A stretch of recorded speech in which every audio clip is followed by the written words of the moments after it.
Hey, hey, hey. Happy Tuesday. Come on in. Pull up a chair. The Gaming Gang Dispatch is in the air.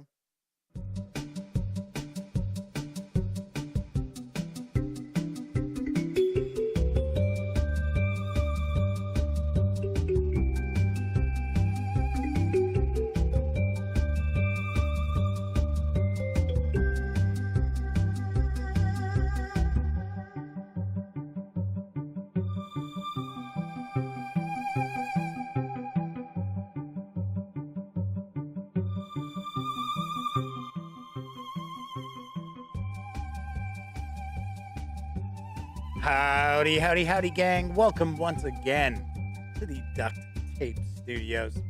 I'm your host, Jeff McAleer, here at the Gaming Gang Dispatch, brought to you by, interestingly enough, thegaminggang.com, which I happen to be the founder and editor-in-chief. So welcome aboard. Tonight is Tuesday, May 31st, 2022.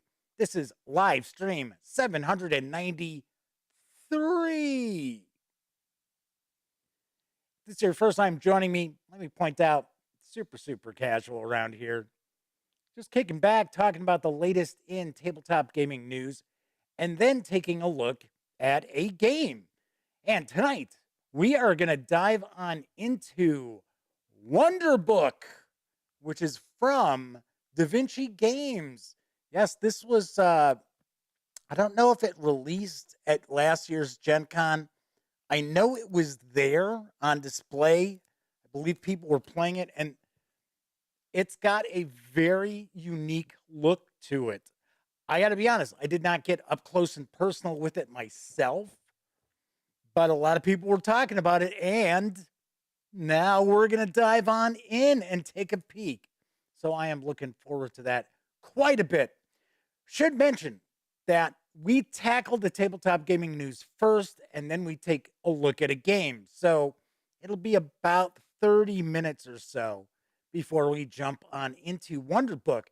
So if you're watching live, just kick back and relax, put your feet up. But if you are watching 30 minutes or more after the stream ends, you can actually jump past the tabletop gaming news if you'd like. Although there's a lot of cool news tonight I'd personally watch, but that's just me. Anyway, there will be timestamps both in the show notes as well as, depending on the device you happen to be using, might even be right there in the timeline of the video itself for you to skip on around if you would like. So please keep that in mind. Do want to point out, if you like this video, and if you're watching live, and you watch live quite a bit, you really should be doing this.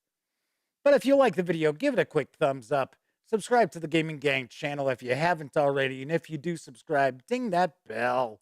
It'll not only let you know when the Dispatch streams live Monday, Tuesday, and Wednesday evenings right here on YouTube at 7 p.m. Central, but it'll also let you know when I upload other videos, such as my upcoming review of Death in Space.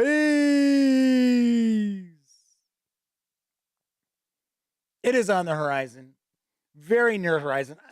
Probably Friday is what I'm thinking. That is my guess as far as when I will put the review up. So stay tuned. I know a lot of people are looking forward to checking that out. Kind of curious, how does it stack up with Mothership? Got to be honest, I have Mothership, the first edition. I haven't read it because when I got it, they had already successfully kickstarted a second edition. So I thought, maybe I'll just wait till the second edition comes out and then do it.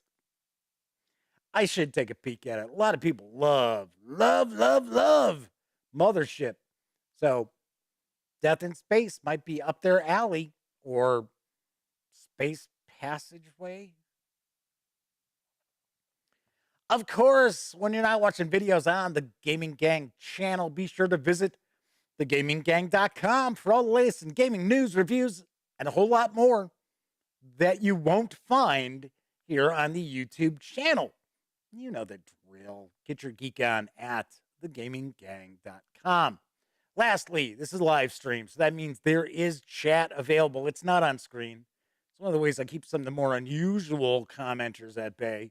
But if you want to say howdy, or maybe you've got a question or a comment, by all means, chime in. I'll do my best to respond.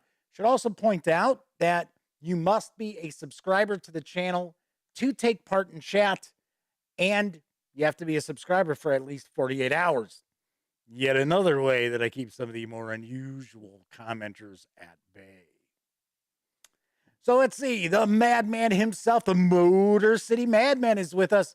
First out the gate, Madman happens to be one of our chat moderators as well. We missed him yesterday. Must have been super busy. Well, then again, it was also Memorial Day. So a lot of people who probably usually tune in were enjoying the holiday. Disavow 92 is with us, Viper Dave, as well as our other chat moderator, Flaming Huron, is in the house as well. So let's jump right on into the news, because hitting stores this summer is Flamecraft. Here's the latest about the game from Lucky Duck. Artisan dragons, the smaller and magically talented versions of their larger and destructive cousins, are sought by shopkeepers so that they might delight customers with their flamecraft. You are a flamekeeper, skilled in the art of conversing with dragons, placing them in their ideal home, and using enchantments to entice them to produce wondrous things. Your reputation will grow as you aid dragons and shopkeepers, and the flamekeeper with the most reputation will be known as the Master of Flamecraft. In Flamecraft, players take on the role of the Flamekeepers, gathering items, placing dragons, and casting enchantments to enhance the shops of the town. Dragons are specialized: bread, meat, iron, crystal, plant, and potion. Oh my god, it's the bread dragon! No! Actually, they're cute little dragons. Flamekeepers know which shops are the best home for each. Visit a shop to gain items and a favor from one of the dragons there. Gathered items can be used to enchant a shop, gaining reputation and the favors of all the dragons in the shop. If you're fortunate enough to attract fancy dragons, you'll have opportunities to secure even more reputation. Flamecraft is a fantasy game of city building, worker placement, and hand management. It is for 1 to 5 players, ages 10 and up, plays in around 60 minutes. It's going to carry an MSRP of $39.99 when it arrives in Q3. Something I should mention: when we see the layout of the game itself, it is not a game board. It is a neoprene mat that is included right there. That is a neoprene mat. So I was like, hey, not too shabby. I like the artwork. The artwork's kind of cute. Could be kind of fun. I'll be honest. I've said this before. I've never played a game from Lucky Duck Games. I just stumble across their news and I'm like, hey, you know what? That looks kind of fun. I was trying to hopefully get kind of like a family game to start off our news portions of these shows all the time. Doesn't always happen, but I do try. So the madman says, yes, they were spending time with family and their usual Memorial Day remembrance yesterday, which I had kind of mentioned that, where some people, they'll be like tweeting or on Facebook and they're like, oh, it's Memorial Day, so I'm remembering my grandmother. And it's like, did your grandmother pay the ultimate sacrifice to keep this country secure? Because if so, yes. If not, no. So it's like Mr. Eddie T is joining us in chat. That means Sarah D can't be far behind. And they both have COVID. They're quarantined. So hopefully you guys are feeling okay, hanging in there, taking it easy, and just taking care of yourselves. Hate to hear the COVID thing, but it's just never going away. Setting sail this October from LaLa Games is Ahoy! Here's the skinny. In Ahoy, players will be swashbucklers and soldiers seeking fame on the high seas. As you play, you'll make a unique map full of treasure troves, dangerous wreckage, and mighty sea currents using deluxe double-layer region tiles. Ahoy is a lightly asymmetrical game in which players start in a playing area composed of a few tiles, with each tile being divided into a 2x2 grid that features water, land, and various icons. When playing with only two, one player controls the Bluefin Squadron and the other the Mollusk Union, and you'll compete to control different areas of the revealed terrain, with exploration revealing new lands over which to fight.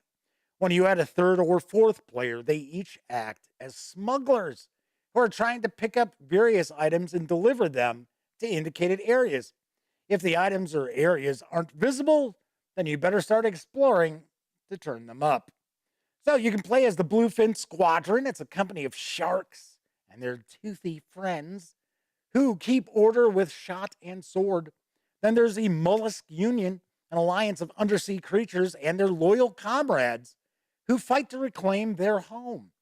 We also have the smugglers, maverick captains who run blockades to deliver cargo to those with the most need. Or a coin. Ahoy is for 2 to 4 players, ages 14 and up. Plays in around 45 to 75 minutes. It's going to carry an MSRP of $40 when it arrives in October. And it does appear that this takes place in the root world, that game setting. Looks kind of interesting. Here's the funny thing, and I got absolutely nothing against LaLa Games whatsoever. I don't understand why Root was so popular. I have it digitally, and I mean it's a fun game. I mean it's fine, but all these people were just insane about it when it came out, and it was one of these almost like a Gloomhaven sort of thing where it's like, oh, nobody's got it, but it's the hottest there is. So I mean, it's like I said, it's a fine game, Root. I enjoy it. I tend to play it solo. And, the AI is not bad digitally, but I don't know. I don't know what it was. That was like, is it the art style? Is it the fact that it's got kind of a cutesy art style, but it's actually kind of deadly serious, especially Roots? It's like, yeah, okay, all righty. Sweet. So Mr. Eddie T says that they're doing all right. And Sarah points out they're both fully vaxxed. I am too. I even have my booster. I keep considering going and getting the second booster, but I don't know. Sarah says she's just mostly exhausted and dizzy. Well, that's from Eddie. It's got nothing to do with COVID. Just kidding. So, Eddie has enough energy back to make both of those worse for Sarah. I see. Omanal's with us. Good to see you, Omanal. Pointing out, take plenty of vitamin C and get your vitamin D. Yes. Okay. Let's move into some role-playing game news, because launching today and funding within the first hour for 9th level games is Return to Dark Tower Fantasy Role-Playing. Here's the scoop. Enter an epic fantasy world, take on perilous quests, raise an army of warriors and wizards, and defend your kingdom from the malevolent forces of the Tower, which happens to be dark. If your heroes cannot defeat the adversary in just 1 year, the nefarious plots and machinations of the evil mastermind will come to fruition. Over the course of a series of procedurally generated adventures, Your party will assemble soldiers and allies and acquire powerful magic and lore to attack the Dark Tower and defeat the evil within. The game will be focused on a short campaign experience and will blend epic action with classic dungeon delving. Return to Dark Tower fantasy role playing will be built on ninth level games polymorph role playing system and will also be part of the Mazes fantasy role playing family. Return to Dark Tower will be standalone, but its contents will be easily compatible with existing Mazes products. There is a short kind of teaser trailer. It's not even a minute that's on the Kickstarter. So let's take a peek.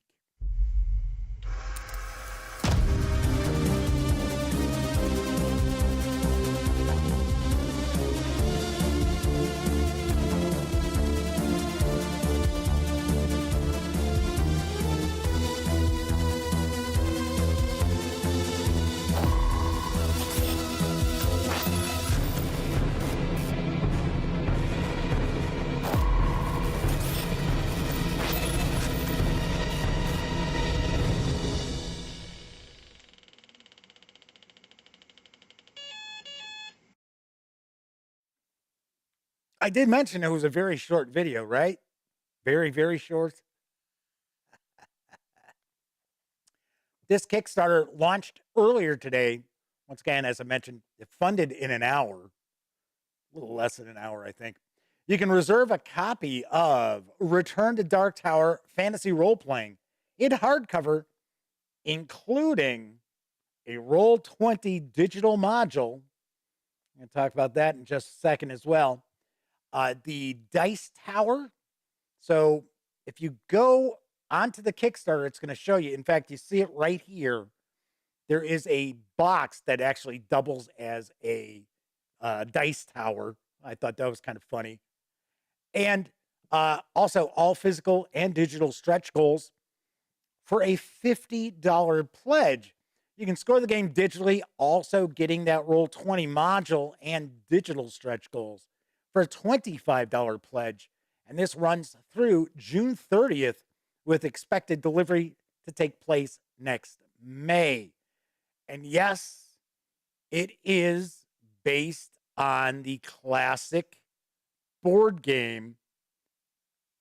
So keep that in mind. In fact, in this image here, and there's a little note, you may not notice it, it's talking about how the tokens and miniatures and things like that that you're seeing are actually from the board game. So don't expect those to come with the Kickstarter. But if you remember, I reviewed both The Excellence, which is a very, very family-friendly role-playing game that uses the polymorph system, as well as Mazes. And I thought Mazes was great. I thought it was really, really well done for a super, super rules-light approach to the old school Renaissance. Really enjoyed it. In fact, that is coming out in a hardcover that's going to collect all those little booklets that came with the first edition of Mazes. So there is that. So here's a question for you. Those of you out there who are around my age, which is ancient. I remember when the Dark Tower came out, as far as the board game, and I did not own it. I knew somebody who did. And we were like, eh. We were like, whatever. That's it. That's all this game is. Now I know when Restoration Games did their Kickstarter, which what did they raised like $4 million or some insane amount like that to recreate Dark Tower. Or I think it's Return to Dark Tower is what it's called. I don't get it. Once again, this is another thing, and I'm not trying to come across as negative tonight. It's just something that when I was younger, when this came out, when the board game came out, it was like, I don't know, 81, 82. So I was in high school and we were already playing Avalon Hill board games, D&D. I think we may have already started playing Call of Cthulhu. I may have started running it already. We were playing Fletcher Pratt's Naval War Game. So to us, the Dark Tower was kind of like, yeah, okay. It's got these little electronic beeps and boops and okay, but here's what I'm kind of curious about. And you can let me know in chat or in the comments. As far as this Kickstarter itself, is there any appeal to it if you're completely ignorant of Return to Dark Tower? I don't know. I'm kind of curious. Obviously, there are a lot of people excited about this role-playing game because it funded in an hour. And it didn't have one of these like $500 goals so that ninth level could be like, we're at 50,000% funding. It's kind of curious. It looks nice. Looks very, very nicely produced.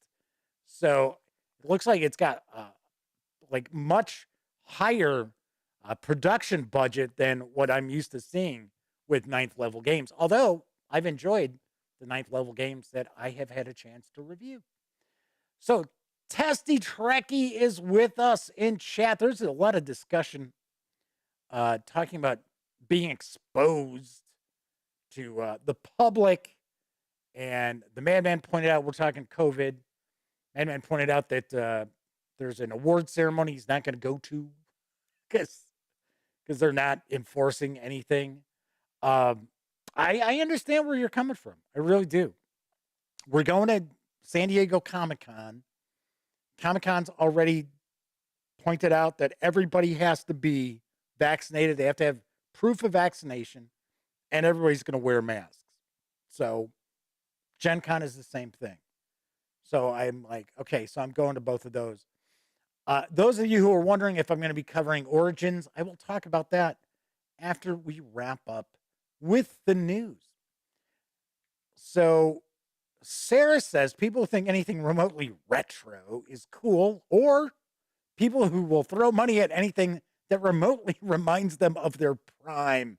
Well, I got to say, freshman and sophomore year of high school were not my prime. If I could go back in time and relive it, well, they'd be carrying me around on a sedan chair and I would make a lot different decisions, but still. So Madman points out they like the looks of this role-playing game. Yeah, I agree. I certainly agree. And mazes is cool. So this could turn out to be pretty fun, even if you're not all that, blown away by the board game itself. So there is a new bundle of holding that's arrived. And this one's actually pretty interesting because it features the classic Traveler role-playing game releases from Game Lords. Talking about the early 80s right here. Here's the deets on the deal. Traveler. This Game Lords Traveler bundle presents PDFs of 1980s classic Traveler tabletop role-playing supplements from two of Traveler's earliest third-party publishers, Game Lords and Marischal Adventures.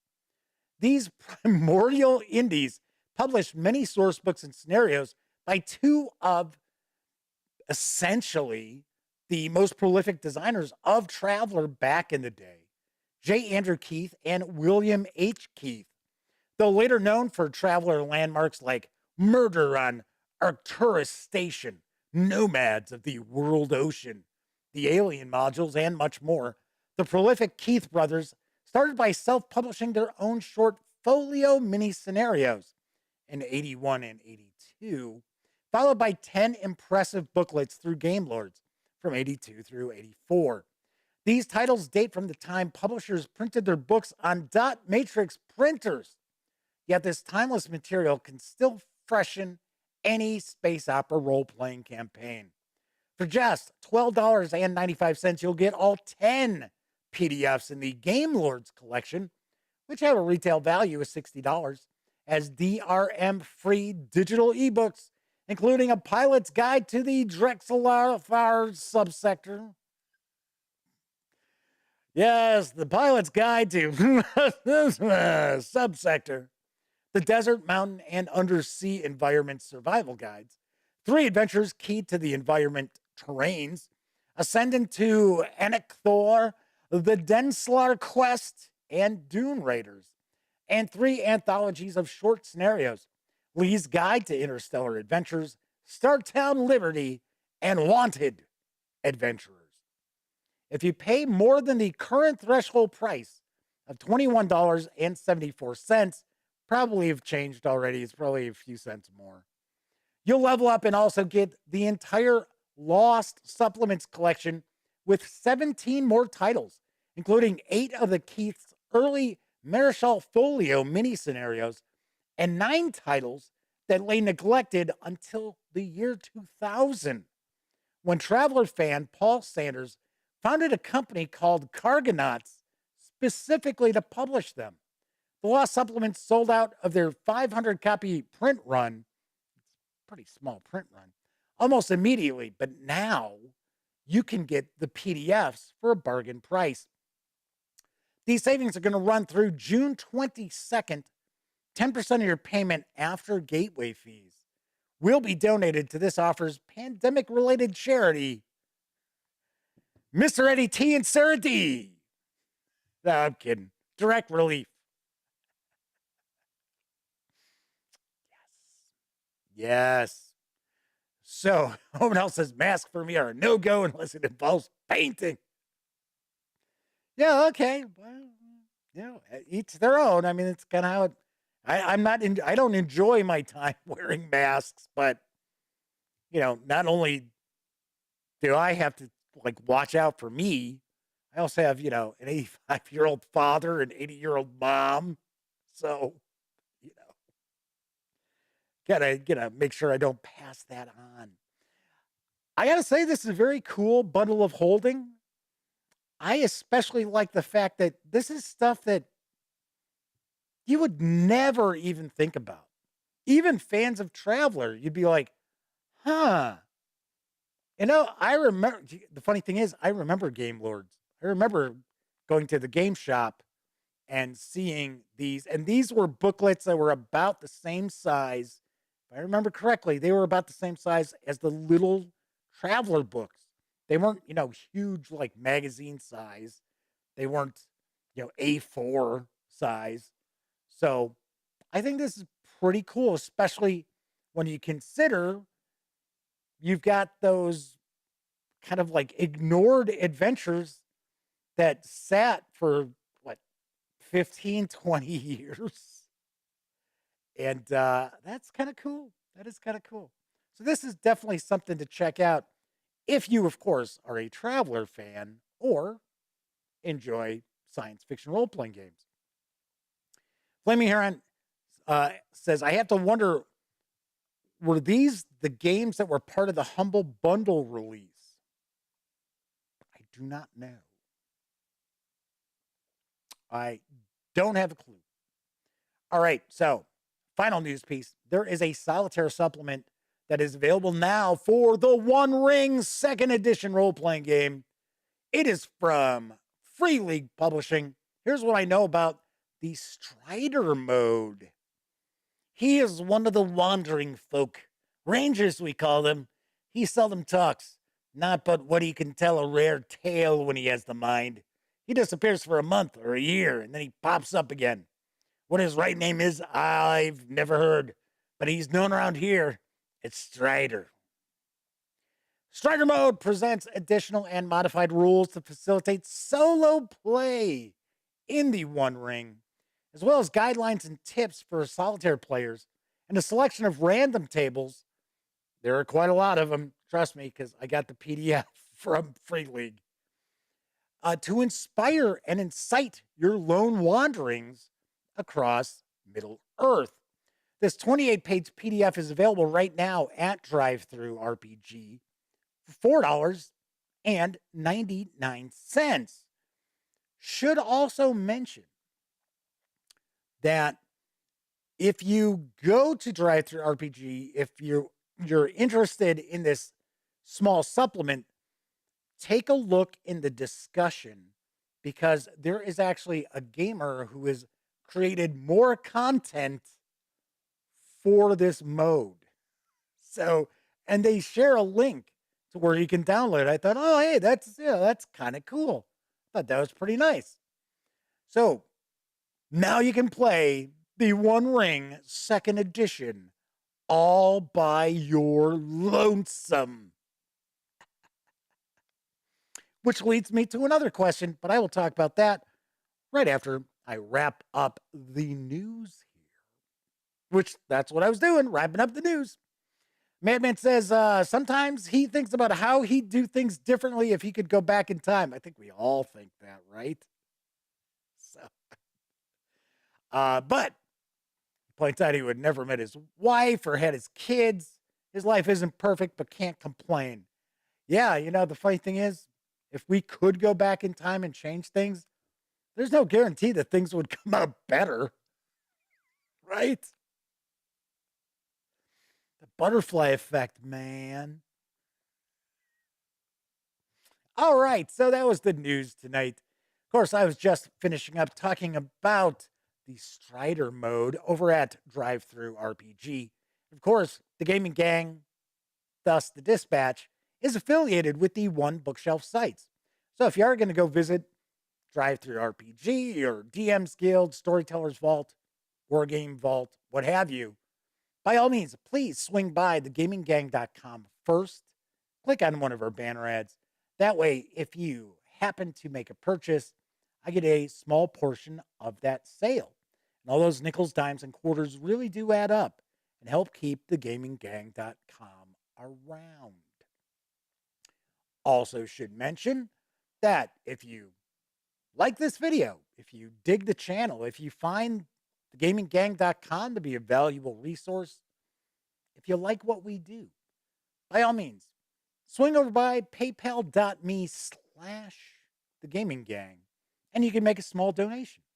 And thankfully, there are loads of people who use those banner ads to help support the gaming gang. And, there's some folks out there like the Madman who swing by paypal.me and make donations. And it is truly, truly appreciated. So, Flaming Aaron says, but Jeff, we might have more fun while we stuff things up. You could drop an F-bomb. It's okay, Flaming Huron. Madman says, if they didn't already have Adventures in Middle-earth for 5e, I think there's a couple of books he may have gotten through one of our auctions, too. He said if he didn't have it, he'd be on board for the One Ring. I think Free League still has plans to reboot Adventures in Middle-earth for 5e. That's what I had heard. I don't know for sure because now they've got some irons and other fires, including the just recently finished Blade Runner role-playing game Kickstarter. Very, very cool there. I'm very interested to see what they're going to do.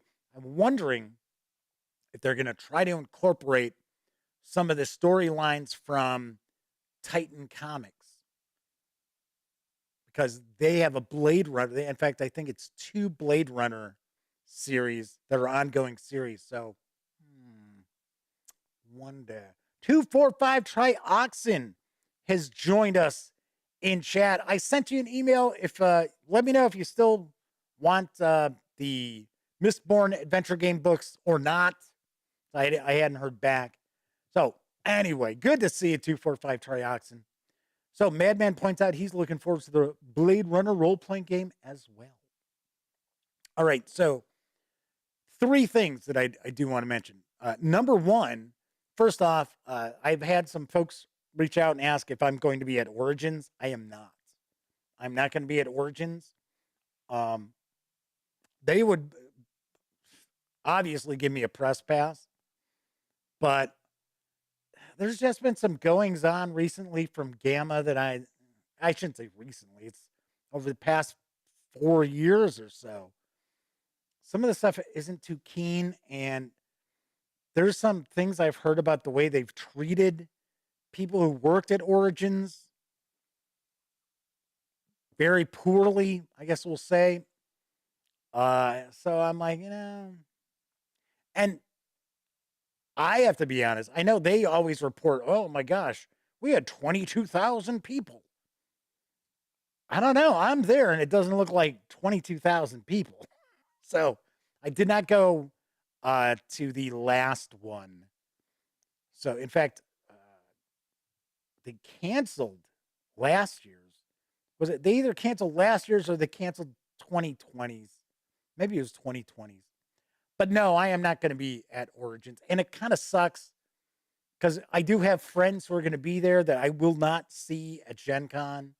So, in fact, one of them is a good pal of mine, designer Herman Lutman of Dawn of the Zeds fame, and also the various different war games that he has done for Tiny Battle Publishing and Flying Pig Games. He's got that zombie game that's coming from GMT that did real well on the P500. So that is on the horizon. And he's a super cool guy. Very, very nice guy. And unfortunately, I will not get to see him because I am not going to go to Origins. And he doesn't go to Gen Con. I keep trying to tell him, go to Gen Con one year. Just check it out one year. I think you'll like it. He's down in, I want to say, I think he's in Tennessee now. I know he retired and he moved from New York. So anyway, so I won't be at Origins. So just wanted to point that out.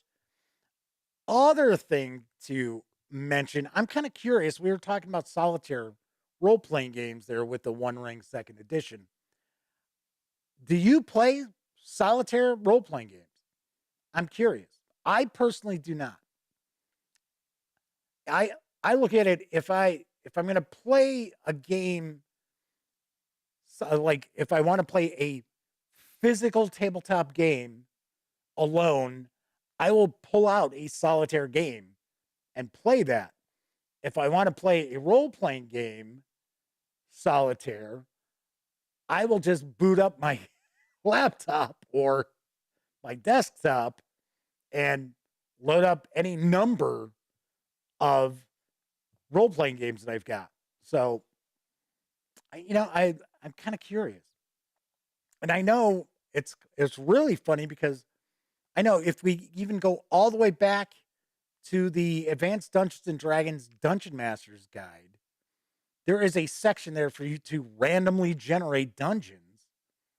And I know my best friend Elliot would play. Now, this was before high school, before I had met him.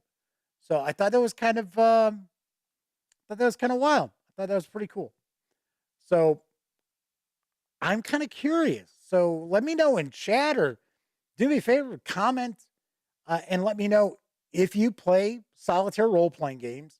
And if so, what do you play? I'm kind of curious.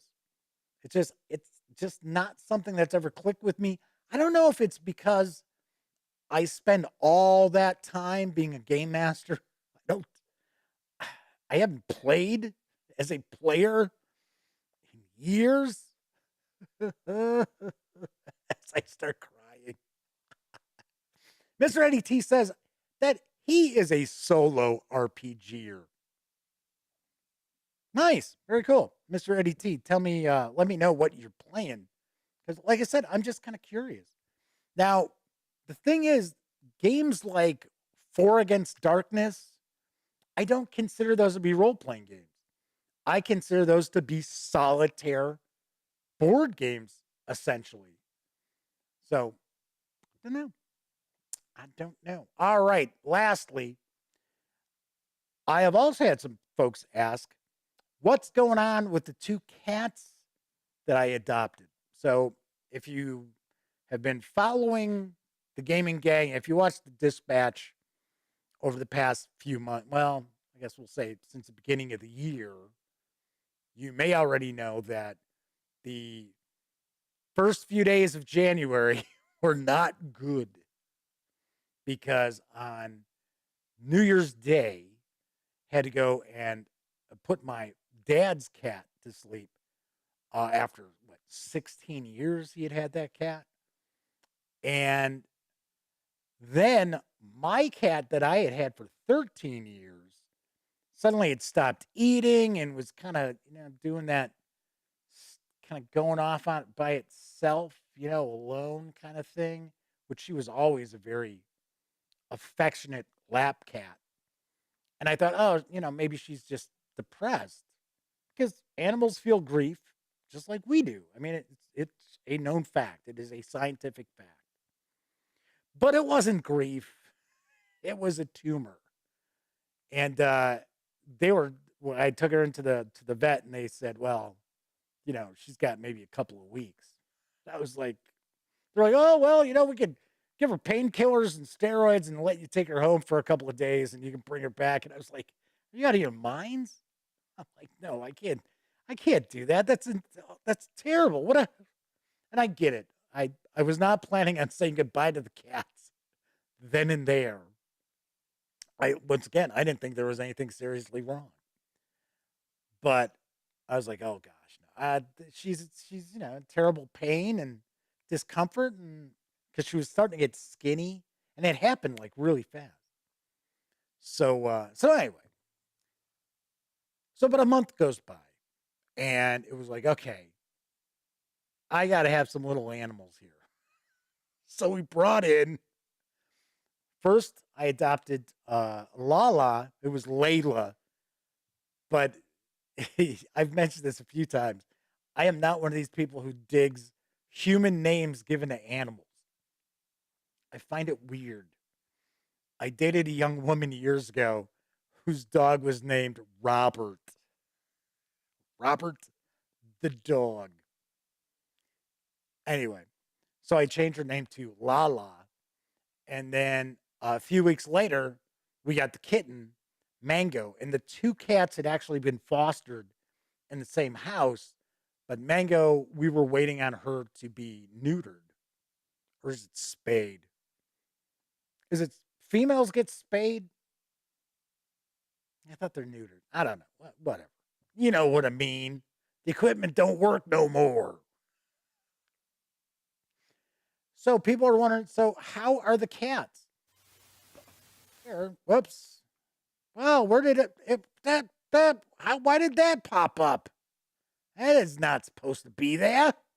That's supposed to be there.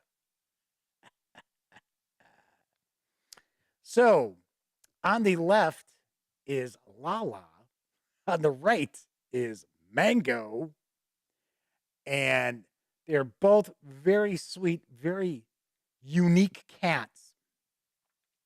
So I've actually got a few other images I can share real quick. I thought I had this set up to actually go through like I do with the news pieces, but I guess not. Today's been a pretty hectic day, pretty crazy. So we will get to take a peek here. Flaming here, it says, intermission will not be stopped. Right. See, the intermission was trying to jump the gun on me. So, yes, there are the two cats. Mango is a little wildfire, although there she's sleeping. But also very sweet. She's a kitten. She's got to be taught. LaLa, on the other hand, is just super mellow. Doesn't really get into trouble too much. They play wrestle and things like that. But one thing about LaLa was she had actually had a litter of kittens, of course, obviously before I had gotten her. And sadly enough, all the kittens died. None of them survived. And the foster mom actually said that she thinks that had an impact on the cat's personality. And it is possible. I don't know. I don't know. But strangely enough, we had LaLa for like 2-3 weeks before we got Mango. And LaLa was very chatty. Very, very chatty. Mango is even way chattier. And now LaLa doesn't really chirp that much. A little bit here and there. And I thought, wow, that's kind of weird. But they're both very happy here. So very cool. So Omenel says peak internet goodness. Cat pictures. Man says, so cute. They are. They're sweet cats. So I'm just giving everybody an update on what is happening with the 2 adopted cats here. And it's about a month from now. It'll be 6 months with LaLa. LaLa's she's going to be around 2. And Mango is going to be about a year old, come around July, I think it is. All righty. So there you have the cat goodness here on the Gaming Gang Dispatch.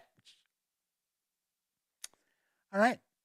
So as I mentioned, tonight I am going to be diving on into Wonder Book from DaVinci Games.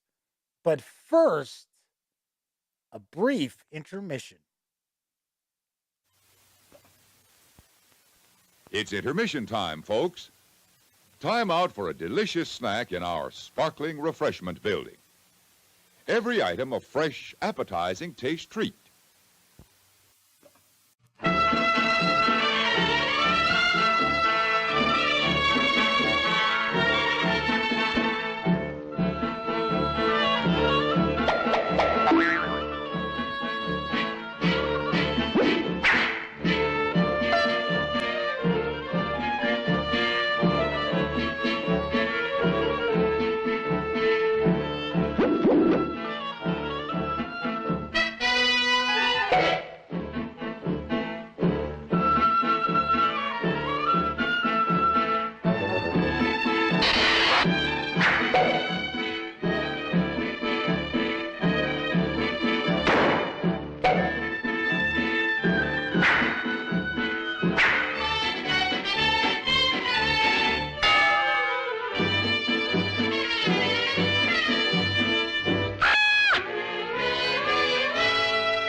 No need for you to use a magic carpet to get refreshment. Close by, you'll always find the friendly red sign and delicious, ice-cold Coca-Cola.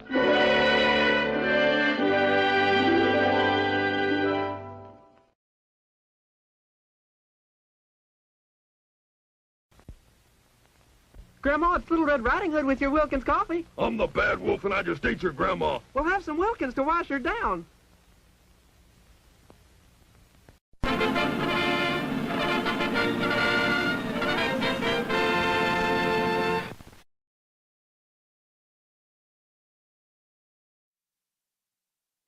I bet you weren't expecting the Coca-Cola bottle to show up.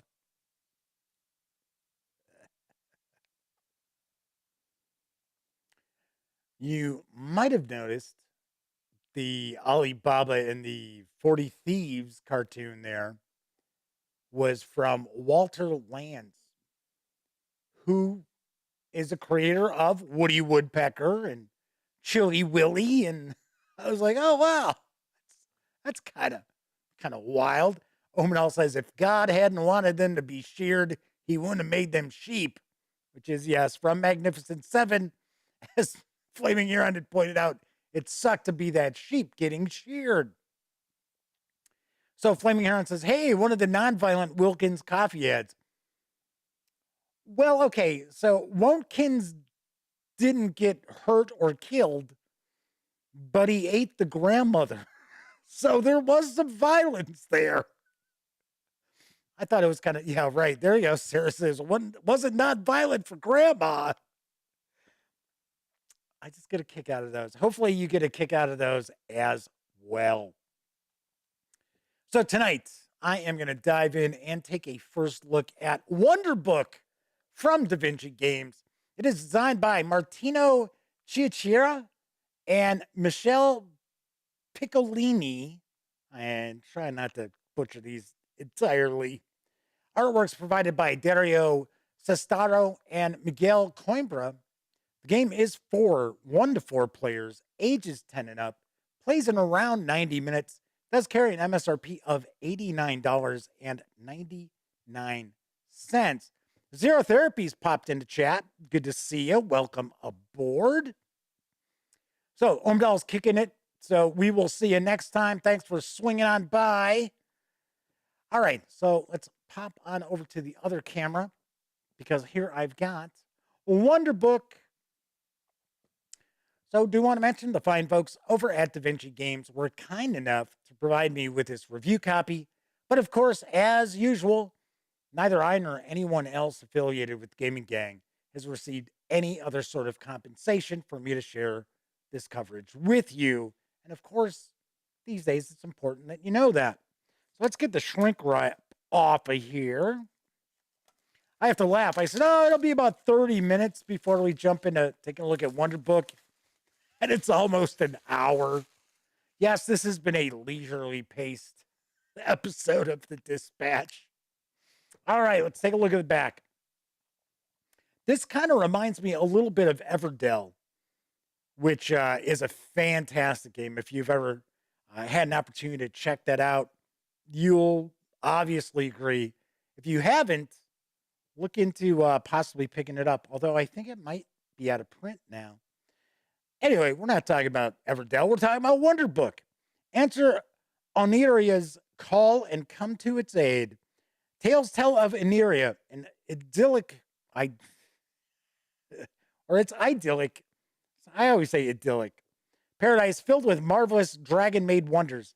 This may have been true in the past. Now its fate is hanging by a thread as a dangerous power is being awakened and your help is needed. Save Oniria. Travel to this long-forgotten world using the only portal which was ever created, the Wonder Book. Flaming Heron says, yesterday just felt so quick. Yeah, it was less than an hour. We kind of zipped through that. Oh, well, more Jeff isn't a bad thing, depending on who you talk to. All right, let's take a look here. Let's open this up. This is a pretty hefty box. All right, hey, look, candy. I love when they include candy. This is tasty. So we've got, is this the rules? Just this? Huh. Well, we'll find out. It says read carefully before playing. It says be careful not to open the pop-ups in the book and other components before reading this rule book. Uh-oh. So we've got our setup. We have our heroes. Ken, Lara, Tina, and Sid. Got hero cards, upgrade cards, story cards, item cards, and shred cards. I was taking a look to see, do you have to like tear it up? Is this a legacy game? Shred cards, yes, you shred them after you've already used them. Zero Therapy says, must contain spoilers. It might. Of course, we're just peeking on through. We're not going to be diving real deep into this. So we've got the player's phase. Move, collect a spark. Must be some sort of resource that you're able to utilize. Make an attack. Interact with a card. Give or take an item. Obviously, if somebody's in the same area, I would assume. Perform a special action. So the enemy's phase. I'm going to take a guess. They're probably controlled by way of a deck of cards, maybe. We have the worm spawn and the worm activation. We get an example of the enemy's phase. Losing the game. Well, that's nice. Let's start off the end of the game by saying how you can lose. It says if at any time you find yourself forced to flip the last destiny token down, the game ends immediately and you're defeated. The current chapter is lost.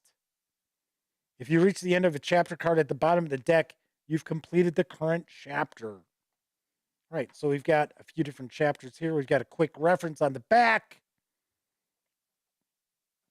And here is your keywords and destiny score.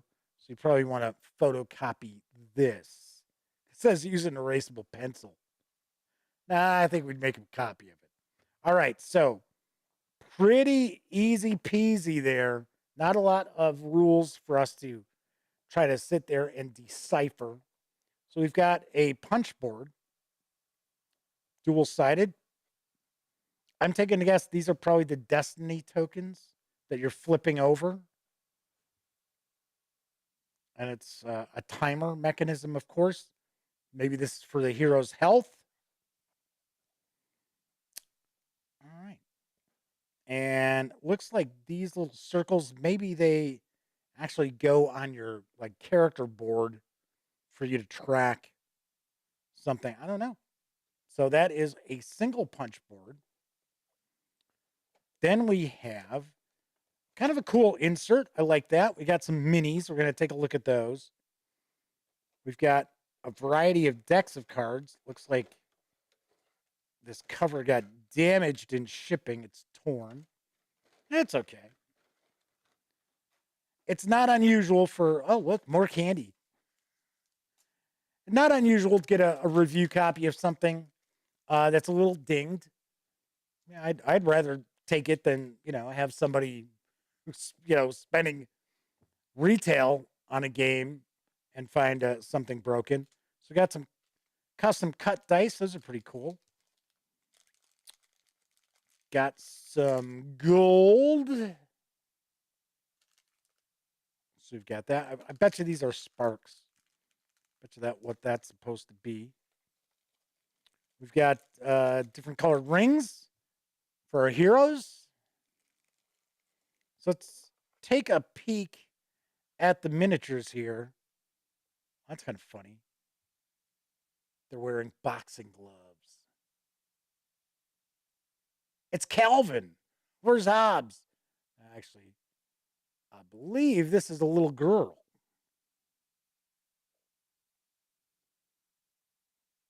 It's a pretty cool sculpt. I like that.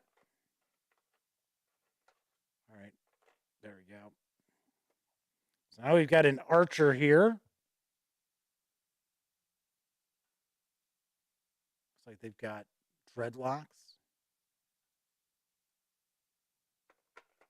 The monsters are all the same. Those minis. Okay, so then we've got, oh, that's pretty wild. So he's wearing a samurai helmet and has a baseball bat. That's kind of cool. And then finally, is that oh, bet you that's supposed to be like a super soaker is what he's got. I don't know. They would have like a kid with like a laser pistol or something. Although the archer has like a little heart. The arrow's like a little heart as far as the arrow tip. All right, and then this is the monsters. These are the worms. That's kind of cool. It's got the big teeth.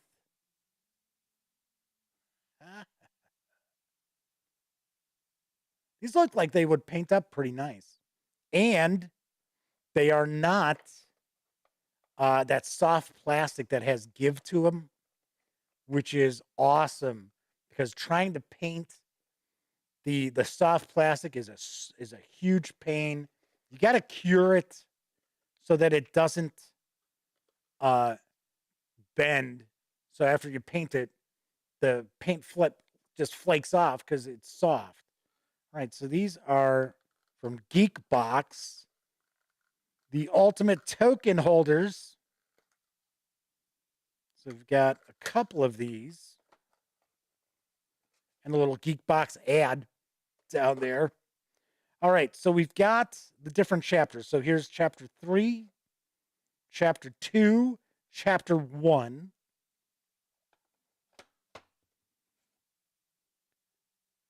Four and 5. Oh, and then there's a chapter 6, Showdown.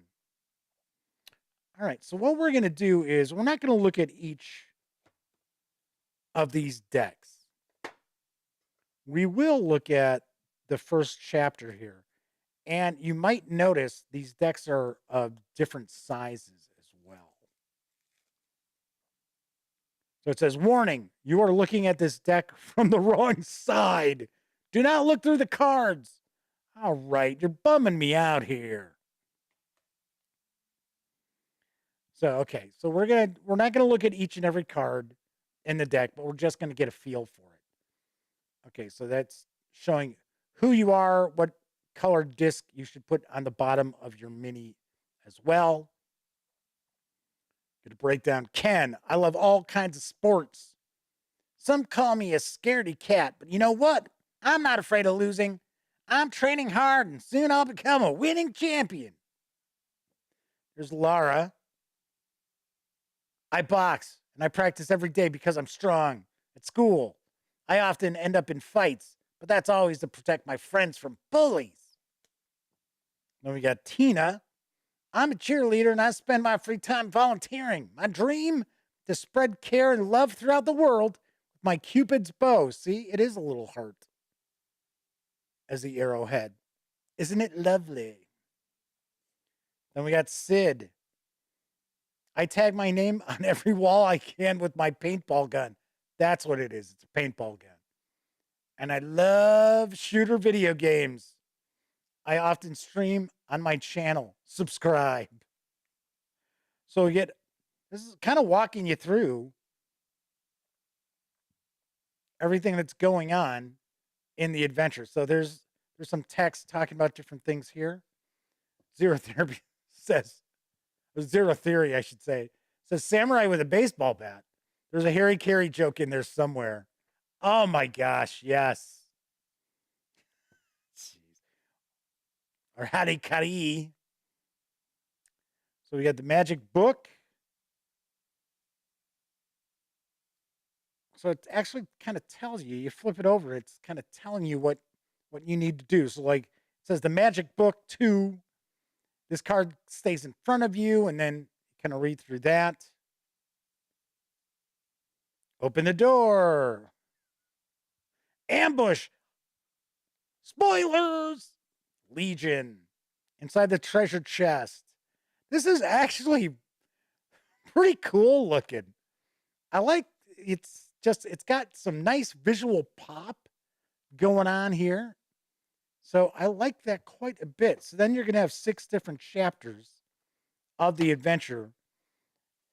We're going to open up the Wonder Book, but we're probably not going to have every pop-up. Because once again, folks are checking out this video. They don't, for one, I don't like to have a lot of spoilers when I do my reviews for like role-playing games and things like that. So I certainly don't want to be providing spoilers for this. And then it looks like we've got an envelope treasure chest that needs to be opened. So there's something in those contents there. Let's see. All right, so there's a bunch of different stuff I would take a guess going on here. Whoops. The tree popped out of. So let's just give you kind of a better look here. So this opens like so. And for some reason, the tree wants to kind of pop out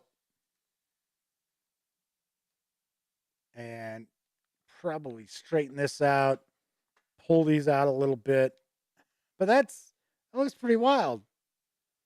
I think kids would probably get a huge kick out of this because, for one, even adults get a kick out of pop-up books. So yes, this looks pretty cool, pretty interesting. And then this is no doubt for another chapter of the adventure as well. So there we have the Wonder Book. So you got the 6 chapters of the story, the Wonder Book, the miniatures. We've got the token holders as well as our different rings. And then we've got, these are the monsters. And it looks, I don't imagine that, all right, come on, that this is something where we've got spoilers involved. This is probably something like, oh, for this, it'll tell you to take, a number of cards based on maybe how many of these worms that you're fighting. So we've got those. So those are the worms. Then we have cards with the tree. So we'll look at a couple saying Last Hope, Seek for Glory, Emulation. So it looks like maybe those are kind of like special actions. And then it looks like these are like special powers that the monsters have. Dark Blast, Rise, Onslaught. And then we also see a number. Maybe that's a number of these that you have to defeat when you have to draw a card. Huh, interesting. All right. And then the dice look like, well, we have 2 sides with this symbol here. It looks like we've got 4 sides. No, my mistake, 3 and 3. So we had 3 sides with this, 3 sides with that. Looks like that's supposed to be like crossed. No, I was going to say it looks maybe cross swords, but no, it looks almost like it's like a painted X.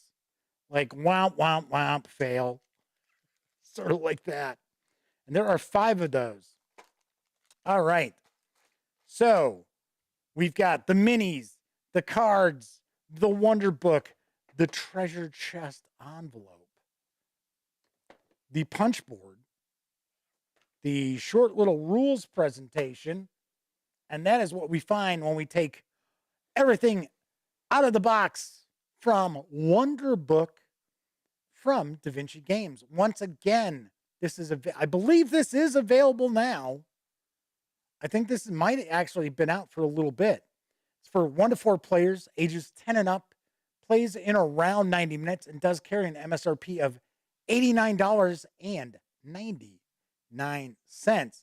So Zero Theory says they bet those are monster mouths on the dice. Oh man, that could very well be. Maybe you roll those dice for I think they said they were worms. Worms. Actually, you know what? I'm going to put this plastic back on top.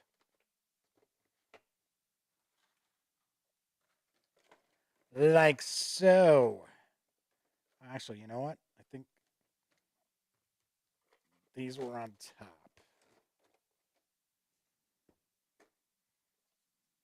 Like the insert, I just wish the top had been, this is pretty flimsy plastic that's on here. So, of course, I'm looking down, thinking that I'm still shooting with the overhead camera. Wow, that's good content. Man, that is good content.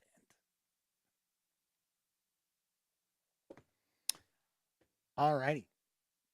So that is it for tonight's show. Tomorrow night, we are going to kick off fantasy role-playing. What should we call it? Fantasy role-playing celebration? Or should we call it the fantasy role-playing games? No, let's just do fantasy role-playing celebration here on The Dispatch. So every episode of The Dispatch for the month of June is going to be dedicated to sharing fantasy role-playing games. There will actually be some reviews as well. So it's not only taking first looks at things. We are going to do some reviews live as well. So I know some people really enjoy kind of kicking it during a live review. So, and I've got plenty of goodies for us to take a peek at. So we're going to kick off the celebration tomorrow with the index card role-playing game from Runehammer and Modifius Entertainment. Keep hearing really good things about this. I know somebody in chat last night mentioned that they're running this. The PR rep for Modifius Entertainment is running this with their family as well. So we are going to check that out. So be sure to tune in tomorrow night for that. Bane 122 is with us in chat as well, or at least chiming in chat. May have been lurking for a bit. So that's it for this time out. If you like this video, and once again, if you've been watching live, you should be giving a thumbs up. But if you like this video, please give it a thumbs up. Subscribe to the Gaming Gang channel if you haven't already. And if you do subscribe, ding that bell. It'll not only let you know when the Dispatch streams live Monday, Tuesday, and Wednesday evenings right here on YouTube at 7 p.m. Central. But it'll also inform you when I upload other videos, such as my upcoming review of Death in Space from Modifius Entertainment. Oh, I'm sorry. No, this is from Free League Publishing. What am I thinking? Zoinks. Sorry about that. It's like, why did I just have Modifius on the brain? Oh, because of index card role-playing game. Anyway, so stay tuned for that. I do see Solomon Kane is pointing out that ICRPG is great. Even if you just take some ideas and rules away from it, it is worth it. Nice. Very cool. All right. So, once again, when you're not watching videos on the Gaming Gang channel, be sure to visit thegaminggang.com for all latest in gaming news, reviews, and a whole lot more that you won't find here on the YouTube channel. I will be back tomorrow. So if you are watching live, thank you very much. If you took part in chat, a bigger thank you, because at least I don't feel like I'm a complete doofus just hanging out here by myself, talking to a camera. But I know a lot of people out there, they don't have an opportunity to watch live. Doesn't matter if you're watching live or on Memorex. Thank you very, very kindly for taking time out of your busy life to watch any of the videos on the Gaming Gang channel. All right. Till I see you next time, which might be tomorrow. Here's always hoping that you enjoy plenty of great gaming with your gang. See you next month. And now, folks, it's time to say goodnight. We sincerely appreciate your patronage and hope we've succeeded in bringing you an enjoyable evening of entertainment. Please drive home carefully and come back again soon. Good night.